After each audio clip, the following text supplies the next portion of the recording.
If you want to be a wise guy, then it pays to have a little wisdom. There are guys you shouldn't cross, women you shouldn't touch. Did I think that Larry's life was in danger? I knew that that wasn't the right thing to do. You know, love does funny things. This is the story of how a promising young gangster, Larry Champagne Corosa, met his end. What choice did I have? What could I say? Oh, no, I'm not gonna do it. Larry don't deserve that.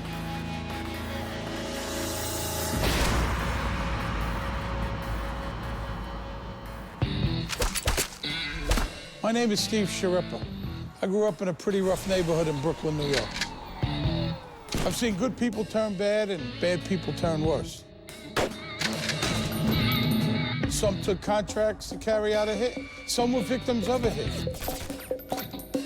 To Hitman, life and death are just part of the business. It's nothing personal.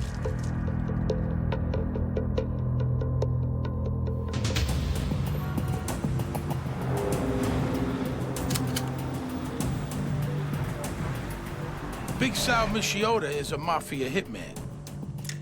It's Friday night and Sal's got plans. Sal's gonna go out with a young wannabe gangster named Larry Carrozza. I never thought about it, you know, as a moral issue. A lot of times, killing a guy meant more money for the family, more money for the boss. Today, Sal lives in hiding. He has never told the story of what he did to Larry Carrozza until now. If you're gonna hurt somebody, make sure you injure them severely so that they can't come back and exact revenge. Sal Micciotto, he did a lot of work, killed a lot of people. Larry Carrozza is one of them. I think his reputation was fearsome. He was a go-to guy when it came to killing people. For Sal, taking Larry out is just part of his job. For Larry, May 20th, 1983 will be his last day on Earth. Larry wanted to be in the life, and here's the rules, here's the regulations. If you screw this up, you're gonna get killed. Big Sal has told Larry they're gonna go find the guy who owes the family money and who hasn't been paying. They'll rough him up a little bit. It's a routine Mafia errand, but it's a big deal for Larry. He turned 30 a few weeks ago, and he thinks it's about time he was more than just another associate of the Mafia's Columbo crime family. If Larry'd been a little more astute, he might have noticed he wasn't asked to pack a weapon. Big Sal had one. Here's a little lesson for you. If you're invited to go out on a hit, do you want to be the shooter? Yes, you do. And here's why. If you're gonna get whacked, they never let you be the guy holding the gun. That would create a possibly unpleasant situation. So if they let you hold the gun, it's a good bet you aren't the one getting set up. It pays to think about things like that. Larry's ambitions were definitely to be a wise guy. He wanted to be a guy, you know, like a tough guy. So I would say that he had the backbone to do stuff like that. And why wouldn't Larry want in? For most of the 20th century, the mob ran New York. The American Mafia was born in 1931.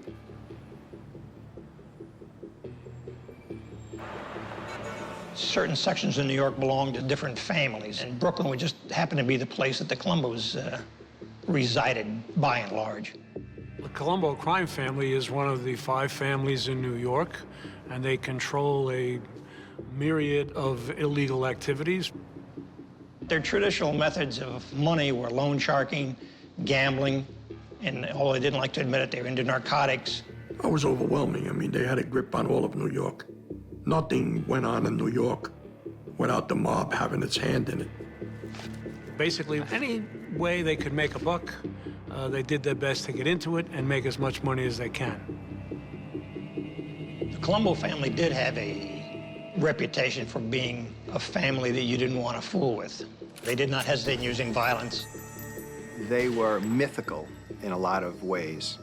in terms of their power and their ruthlessness. 9 out of every 10 made men in a mafia family have some way been involved in a murder. All the mafia families are violent.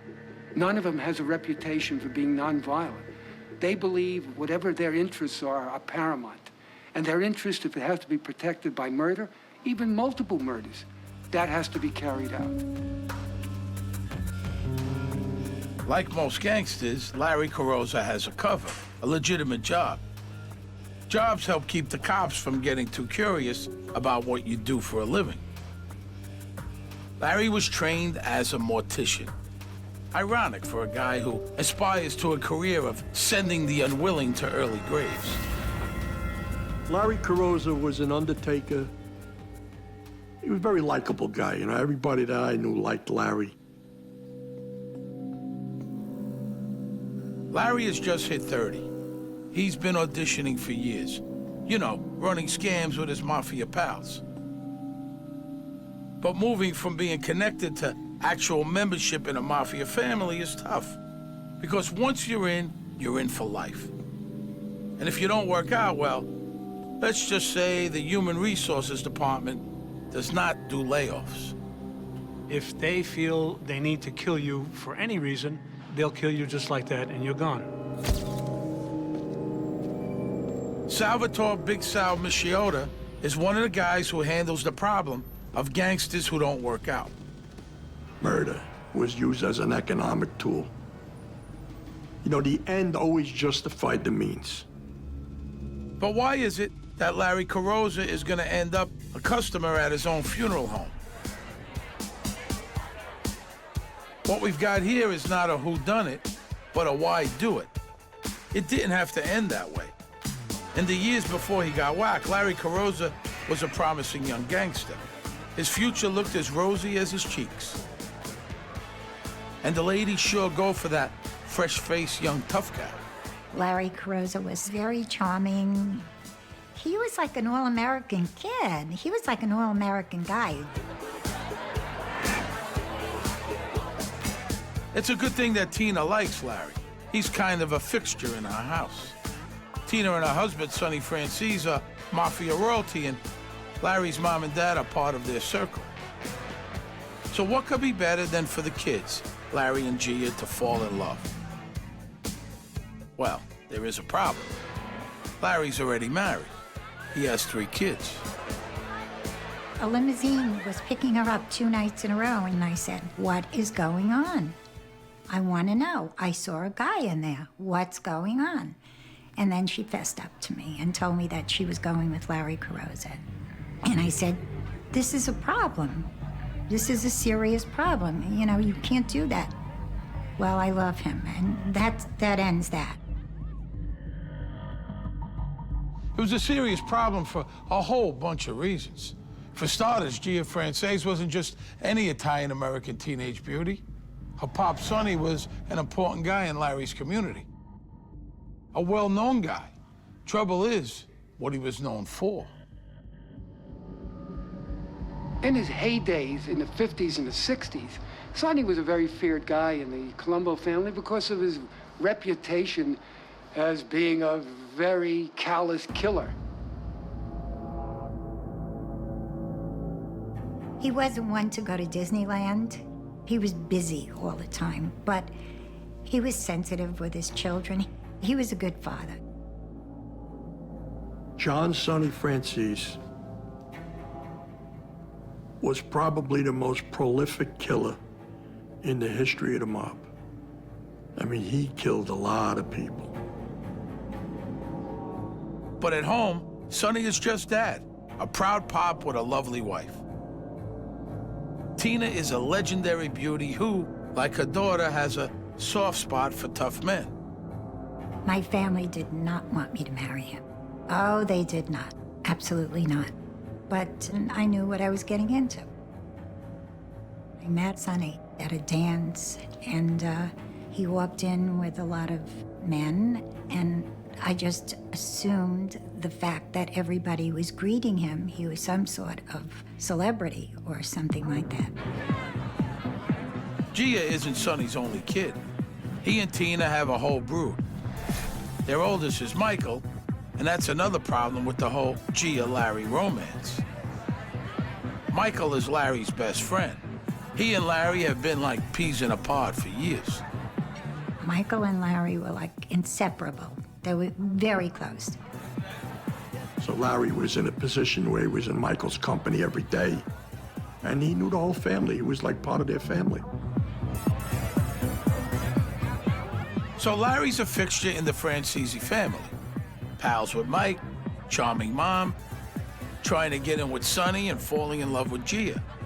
But here's another problem. Mobsters don't really have friends. They have associates. Larry might see Michael as his best friend and partner in crime, but Michael and Larry are on the move. They want to make it as new types of mobsters. The kids like easy money, sure. I mean, the apples, they don't fall far from that tree. But Michael Francese and his buddy Larry Carrozza were different from their dads and that whole older generation. It was the disco era. They called the old guys Mustache Pete's. Then there was an influx of all these new, young, Americanized gangsters. The new me generation culture makes the old guys uncomfortable. The old school guys, they try to keep a lid on violence. It's bad for business. The youngsters, they don't do low-key. You know, they hit the street running and they just wanted to do everything they could get their hands on. And they were ruthless. They killed for no reason. They killed for any reason. They made up reasons. I mean, it was just totally out of control. It was wide open. Everything was wide open. Cops were on the take. Drugs were big. The talk around town was who was getting made and who was doing this and who was doing that, you know. And, you know, the disco places were full of guys, you know, wise guys and made guys who go in there, you know, it was their time to shine, you know. Larry Carrozza is not a subtle guy. Thanks to the scams he and Michael have going, they're both doing very well. And when Larry does well, everybody's invited to the party. Larry Carrozza liked the good life. Dom Perignon was his thing. He became known as Champagne Larry Corosa.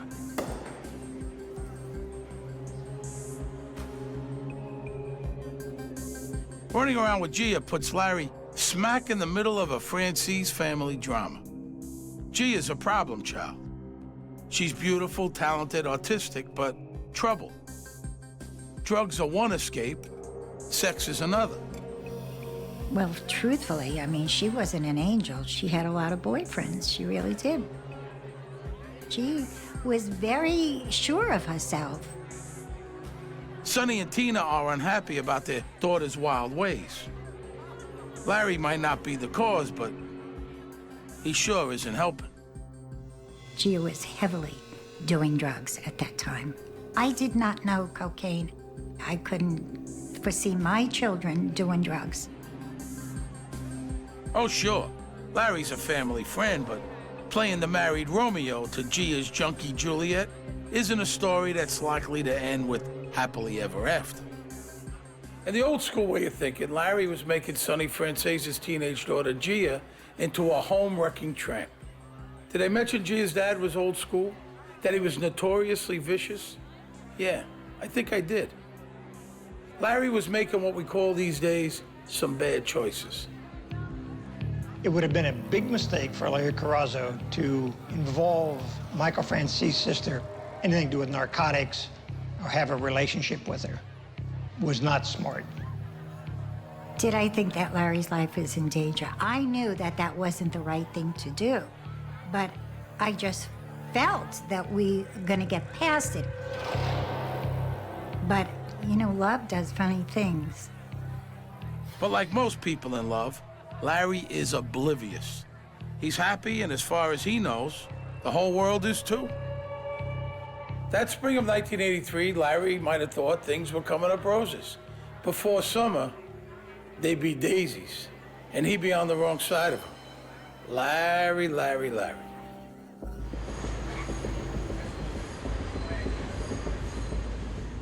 These three wise guys are heading out to hurt somebody, but only two of them really know who the target is.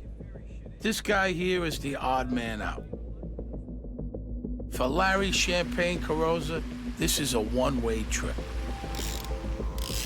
Larry might believe he's surrounded by friends, but his circle includes some very dangerous people. And he's been doing things that upset them. Maybe all that bubbly has made him a little forgetful. After all, in the Mafia, there are rules to follow and toes too dangerous to step on. When you took the oath, when they inducted you, you became made, you got your button, you were in it for life. I felt that everybody that entered those doors knew what the rules and regulations were and knew what the penalties were if they broke one of those rules or regulations. The family you belonged to, the organized crime life, the Mafia, the La Cosa Nostra, that was your life. And you did whatever you were told to do. And if you wanted to get out, you could get out, but they'd be carrying you out.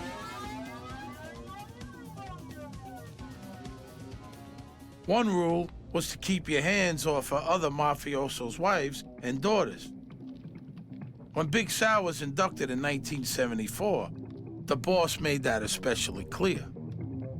He said that you could never dishonor anybody in this family or any other Cosa Nostra family by fooling around with their wives, their daughters, any of their relatives sexually or any way. You sold your soul to the devil. Once you shake hands with the devil, you never get that stain off your hands. Even so, guys are lined up around the block hoping for that handshake. The mob is rich and powerful. Some say it runs New York. The easiest way to get yourself whacked is over money. Some think that Larry Champagne Corosa's real trouble wasn't his dalliance with Gia. It was a quarrel with her brother, Michael. Michael and Larry had a couple of potentially explosive issues that had nothing to do with Gia and a lot to do with money. In the early 80s, Michael Franzese and his friend Larry both hit the jackpot. The pot of gold comes courtesy of some Russian gangsters from nearby Brighton Beach, Brooklyn's Little Odessa. This so-called Russian gangsters came up with a oil and gas bootleg gasoline scheme whereby they would sell gasoline at service stations, collect the money just like any other service station, and not forward the federal excise taxes to the federal government. Say they would sell to a gas station gasoline that actually cost $1, but there was 40 cents in taxes. They would collect $1.40, and they would keep the 40 cents. And it meant millions. According to Big Sal, it was actually Larry Carrozza who got the whole thing rolling by introducing his friend and partner Michael to some of the Russians. Now, as the Russian gangsters were doing this, they felt they needed protection from other gangsters who were going to try and come in and take over their scheme.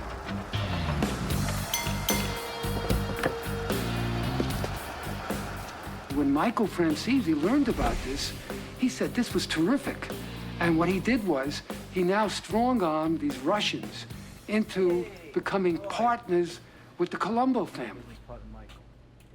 The Russian scam was a criminal masterpiece. When the state started looking for its money, company was long gone. You could keep all that money. And that's exactly what the Russians and Michael Franzese did. They played three-card Monte with the government, and they won every time. $11, $12 million a week they were making. Michael made hundreds of millions of dollars.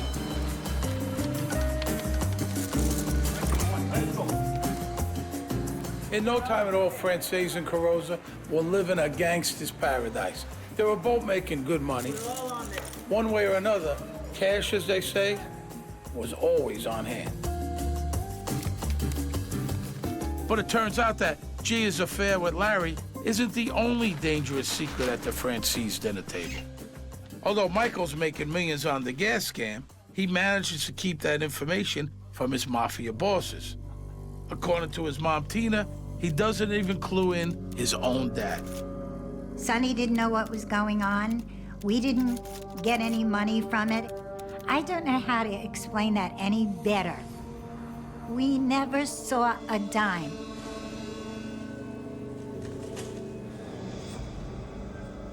Tina says Larry's trying to do the right thing.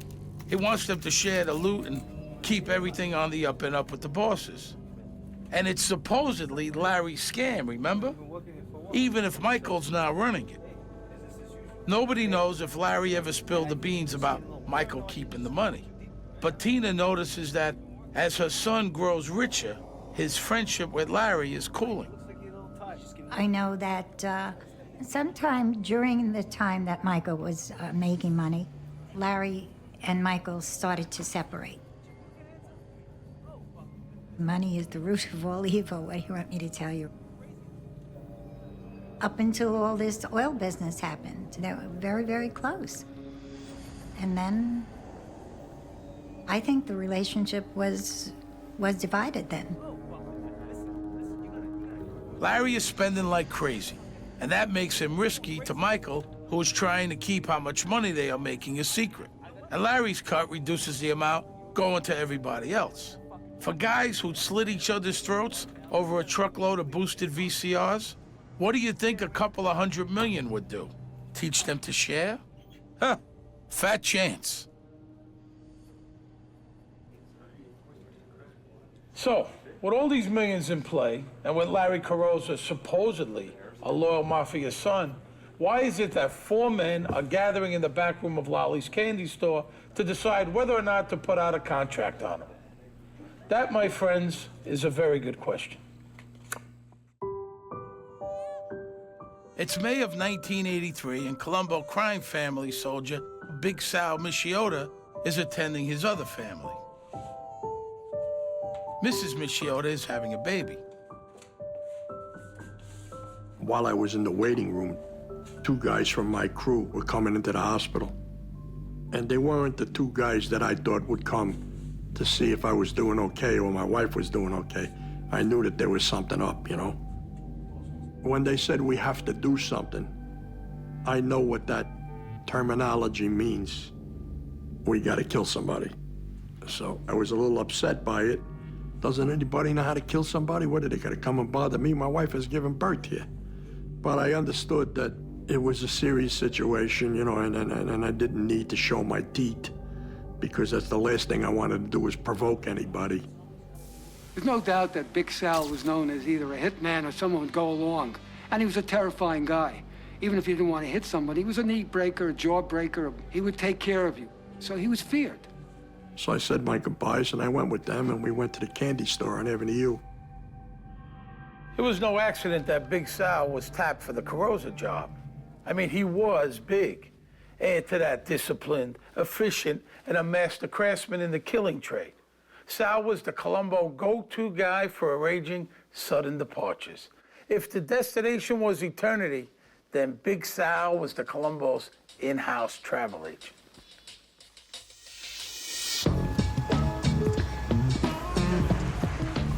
Big Sal did not have a reputation for being a psychopath. He had a reputation for being a gangster, someone who knew that at times you're gonna have to kill, and when that time came, he was ready, willing, and able to do the work. This was something Big Sal discovered early on and after he killed for the first time. I had like a glow about me. I don't know. I just felt like the adrenaline was so high. It was hours before I came down. And then I felt invincible. Like Larry Carrozza and Mike Francis, Big Sal Michiota was born into a gangster's family. Well, my grandfather was a capo in the Gambino family. So we had a lot of roots and a lot of ties to La Cosa Nostra. I grew up in a neighborhood that was called the bedroom of the mob. I think there were more mobsters in that little area than anywhere else in the United States. And, you know, after hearing all those Robin Hood stories and seeing these guys all driving new cars, all wearing suits every day. I was intrigued by it. The Mafia Sal grew up admiring has its hooks into almost every profitable venture in New York City. Essentially, they have a tax on every construction project and commercial operation, and any illegal transaction. You know, gambling, prostitutes. They are the enforcers who keep the money flowing. A lot of law enforcement officials try to portray organized crime mafia big shots as masterminds, as really intellectual, intelligent, crafty people. Most of the mafiosi couldn't exist as businessmen. The only edge they have is they're willing to kill you or break your knee or threaten you. Almost any industry you can think of, restaurants, hotels, they had their hands in almost everything. They had a great influence in New York. They were supposed to be men that would help you. You had a problem, you would go to them and they would solve a problem for you. But the problems were just street problems and things like that. Beyond that, they don't have a 9-to-5 job, you know. They don't pack a lunch, that's for sure. They don't have to pack lunches. New York restaurant owners know better than to present a made guy with a bill. Like most of Gotham's business owners, they take the low-risk approach when a mob guy pays them a visit. Now, the common thread is this. Columbos get paid off by people who are afraid they'll get injured, killed, or have their businesses ruined if they don't pay. Simple, effective, you know, your basic parasites.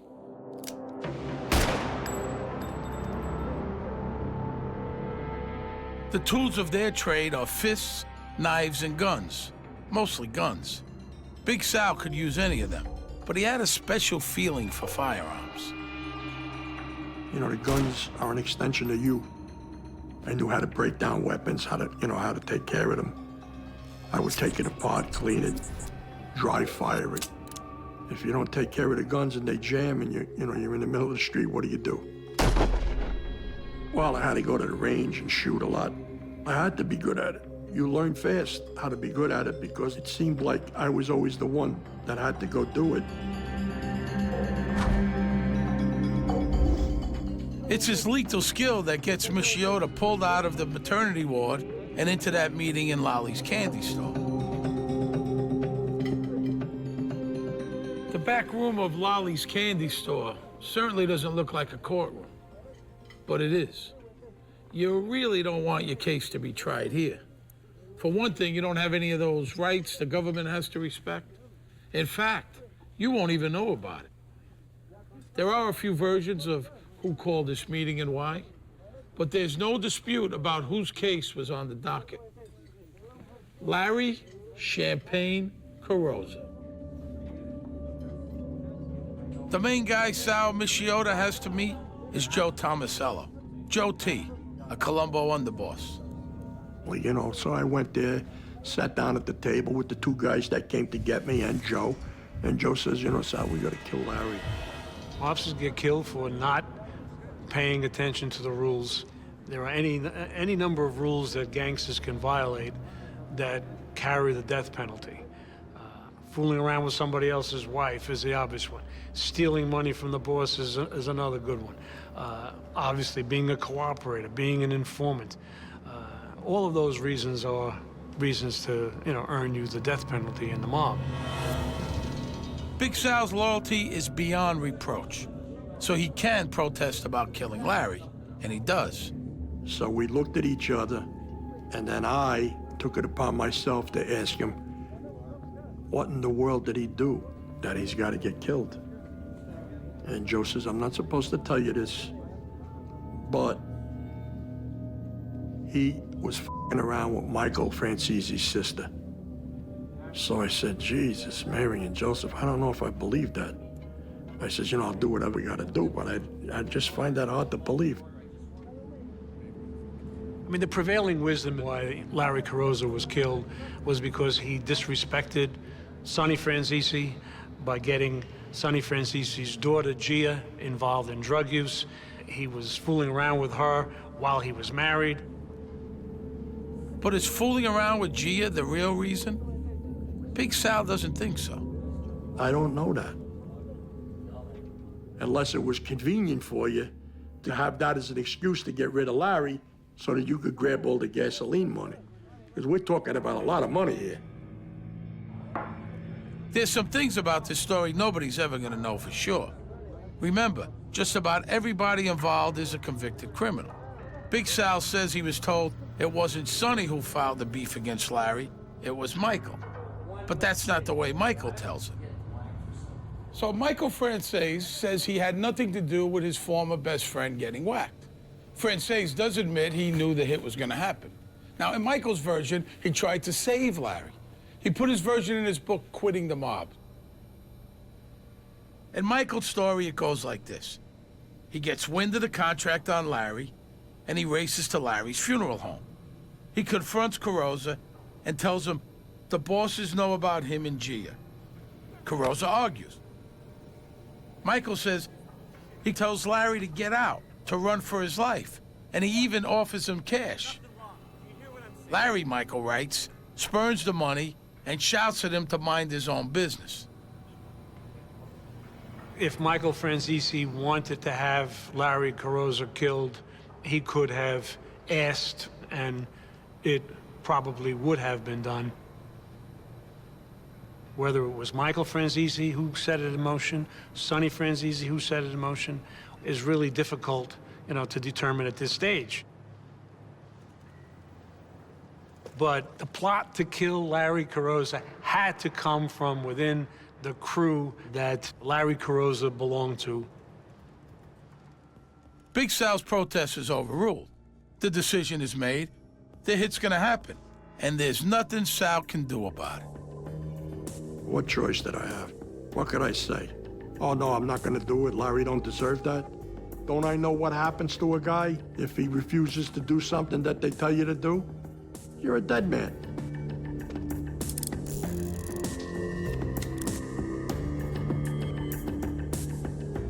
Big Sal, whether he liked it or not, was going out with his friend Larry for the last time. The night he goes for a ride with Big Sal, Larry Carrozza probably thinks he's getting his reward for all the times he's helped out his Mafia pals. Thanks to the Russians and the gas tax scam, they're all getting rich. Now he's been told all he has to do is prove one last time he belongs. All he has to do is one more chore for the mob, and he becomes a made man for sure. It's been a week since the sit-down here at Lolly's Candy Store. Larry Carrozza's fate has already been decided. He thinks he's heading out for a routine bit of ass-kicking with some pals. The good news, such as it is Larry won't be making dangerous mistakes anymore. Getting into the car will be his very last one. Authorized hits are always planned in some way, because possibly the intended victim might be suspicious. He's lured to some spot where he can be done away with very effectively. For the most part, the Mafia hits are conducted a very simple way. Put a slug in your brain. Most people like to think that killers are all sociopaths. To be sure, there are some sociopaths in their group, no question about it.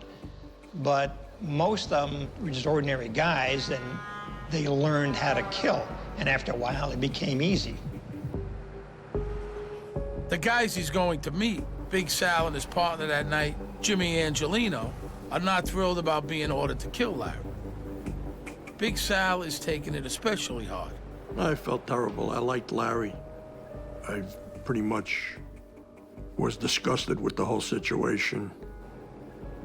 Doing this to somebody that I really liked, that never did anything bad to me, was not a good thing. Big Sal does have one thing he can control. He can choose how Larry is going to die. Making those kind of end-of-life decisions is something Sal knows quite a bit about. I wanted to keep everything at a minimum.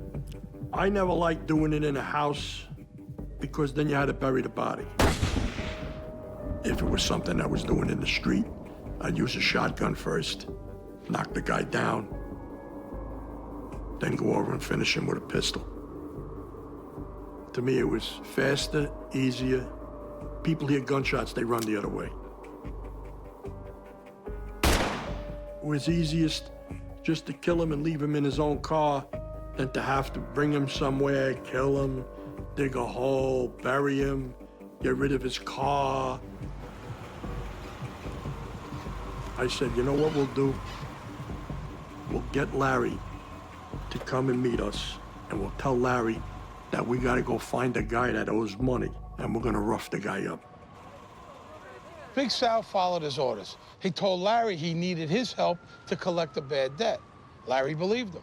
The collection rules was one that Big Sal and Jimmy Angelino came up with, knowing that Larry was very eager to prove himself.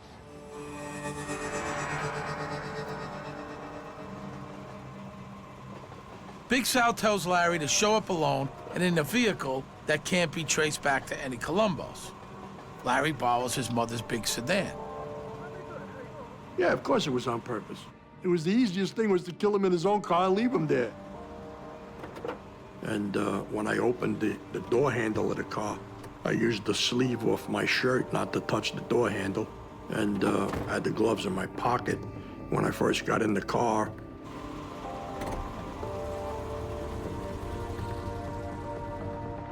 Larry doesn't ask why he isn't the one driving.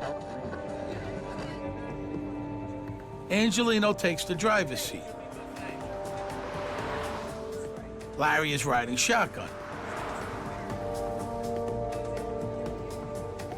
Big Sal takes the seat behind him. Once I was in the car and everybody was talking and listening to the radio, slowly but surely I started to slip the gloves on. I had the gun also in my pocket, and then I was ready to go.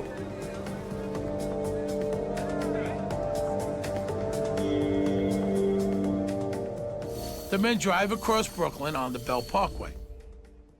They pull into a residential area not far from the Verrazano Bridge. We got where we were going. I kind of took control. I said, Jimmy, you go up and ring his bell and get him down here. And then when you come down with him, Larry and I'll get out and we'll hammer him, you know? It was a 38 5-inch barrel revolver. I didn't want to take any chances with automatics, jamming up because I was in a car and the gun had a fire or I was in trouble because once I made my move, if I didn't take him out, I got a problem on my hands.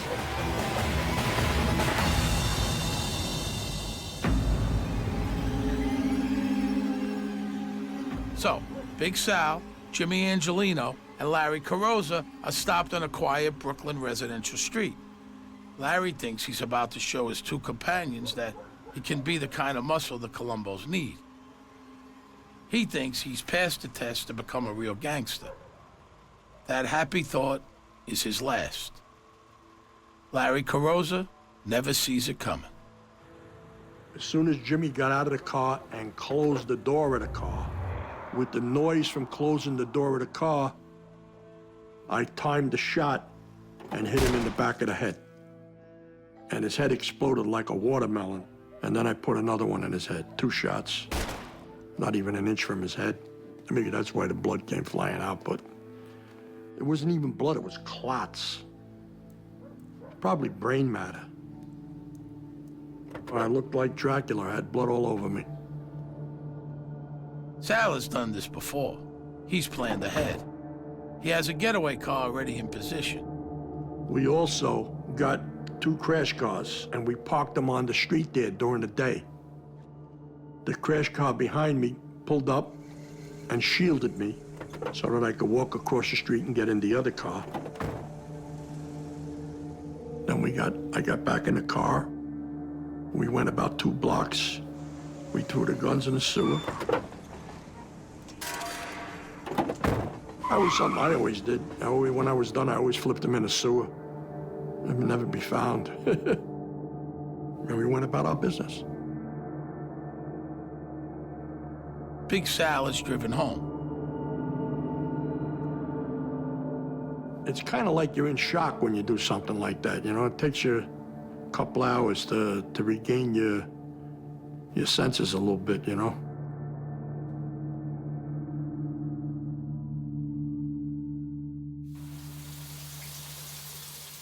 And I came out of the shower, I had something to eat, called my wife at the hospital, and I went to sleep.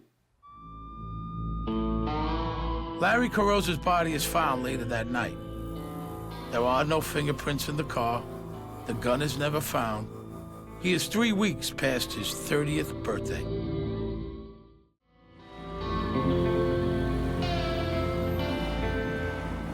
The next morning, Salvatore Big Sou Mota goes to the hospital to pick up his wife and newborn daughter. Life goes on.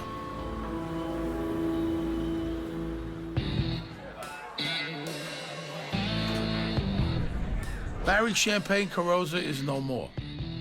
He was here for a good time, not a long time. He did some dangerous things. Which of them got him killed remains to this day a matter of debate. Did he die because Sonny Francis had a problem with him running around with his teenage daughter? Sonny is a notorious killer. Did Michael Francis use Gia as an excuse to shut Larry up about the Russian gas scam? Or was the problem that the bosses knew about the scam and wanted Larry's share for themselves? A lot of people are pretty sure what doomed Larry was greed. I believe that they killed Larry Carrozza only to get control of the Russians because there was so much money involved and they didn't want to have to share it with Larry and his father. That's my opinion. And everybody that I've seen get killed in the Columbo family, somewhere along the line, it benefited the family monetarily to kill those people. We don't know why Larry Carrozza died any more than Larry did, or Big Sal, the guy who killed him. We do know how Big Sal got away with the murder. A week or so after Carrozza died, Sal Big Sou Mota was called into the local precinct. The detective was named Louis Eppolito. I went upstairs to the detective's room, and he was up there, and I knew him, and he knew me. I says, "They're cleaning up the neighborhood." He started laughing. He says, "Yeah, it's spring cleaning." The headline says it all. The cops who killed for mob. Louis Eppolito was one of the most corrupt cops in NYPD history. He wasn't just on the take. I mean, he was a hitman himself. Making sure investigations of mob hits went nowhere was just part of his job. When Louis Eppolito got the Corosa case on his desk, as the assigned detective to find the killer, based on what I know about him, he probably chuckled to himself, realized what he had, and said, essentially, I'll go through the motions and I will do one of two things. I'll either find nobody or I'll frame somebody for this. That case was never getting solved. They can't keep that gas scam on the wraps forever. It lasts 2 more years. Michael Francis is arrested for the gas scam and some other crimes in 1985. He gets a 10-year sentence. He served 5, and when he got out, he declared he was reformed. He broke with his family and wrote a book, Quitting the Mob. Today, he's a born-again preacher. He gives motivational speeches about redemption. There is no second act for his sister. Gia never got over what happened to Larry. Emotionally for Gia, yes, it was a setback. They were absolutely smitten, yes. And all of a sudden, she decided to start a new life. You know, she just wanted to be away from this whole scene. There are a few more wasted years before Gia gets out of the scene for good. She's found dead of an overdose in a Florida hotel room. She's only 27. I miss my children just like you cannot believe. Terribly.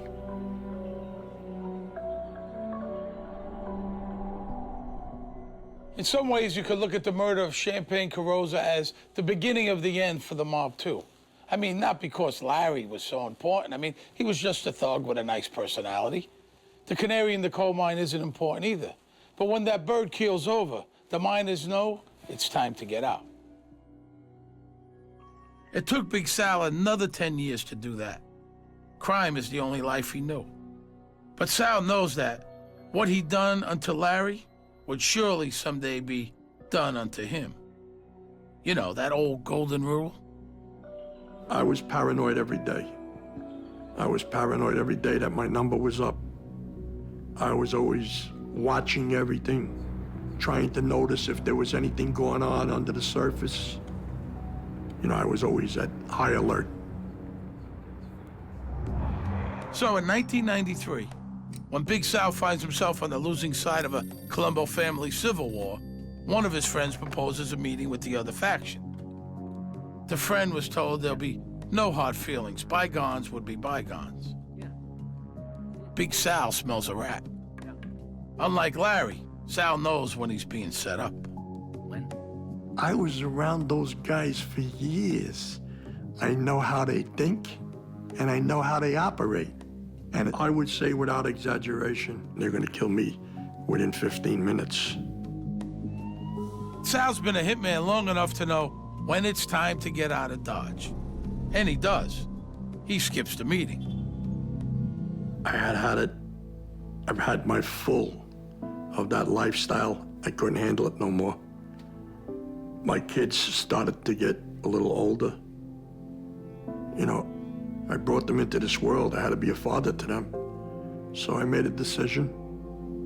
Spoke to my wife about it. My wife said, do whatever you need to do that we could stay together as a family.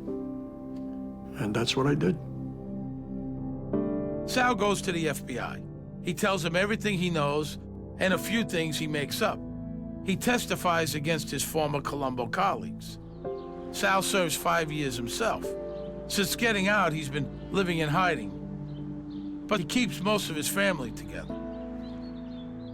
Larry Carrozza's 3 kids, on the other hand, grow up without a dad. For Big Sal, the end of Larry Carrozza's life was a turning point. He knew Larry didn't deserve to die.